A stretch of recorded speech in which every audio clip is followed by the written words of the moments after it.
Now I have a sequence x1 to xn and their ID, and they are all Bernoulli random variables.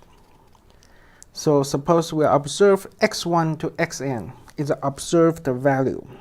Then we show the PMF of xn given theta is like this one.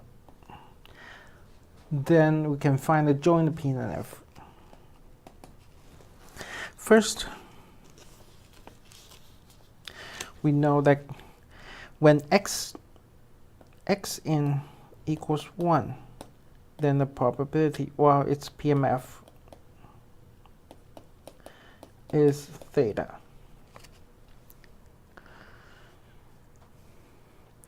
And when xn is 0, then the PMF, or the probability, will be 1 minus theta.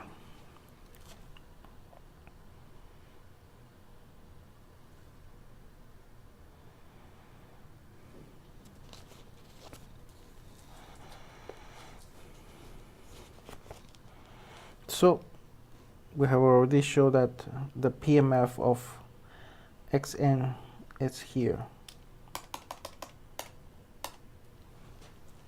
So if my PMF of xn depending on theta, it's either theta or either 1 minus theta.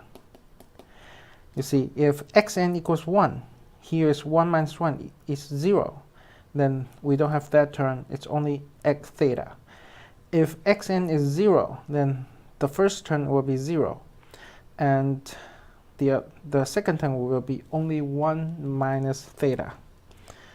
That is the PMF. So the joint PMF, because we have n identity independent distribution random variables, so we will have the joint PMF x1 to xn.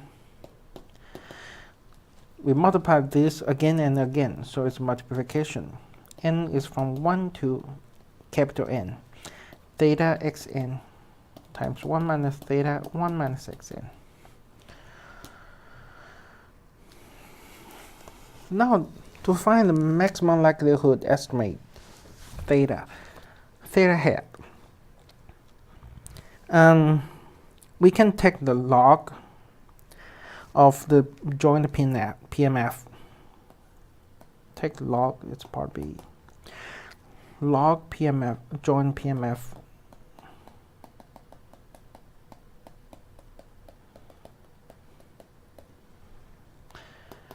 If I take log, the multiplication will be the summation. So there will be the summation, n from 1 to capital N. And I will have xn log theta plus 1 minus xn log 1 minus theta. Then we want to find the estimate of theta. So we take the derivative of theta. So take derivative with respect to theta and setting the 0. So it's 0 equals those terms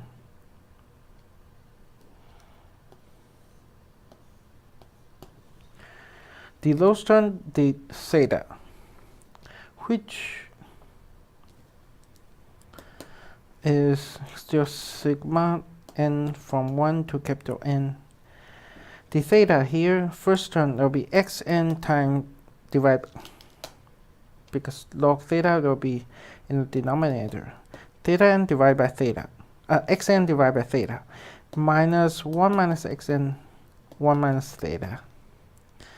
And here equals 0. So you can find finally the theta hat will be 1 over n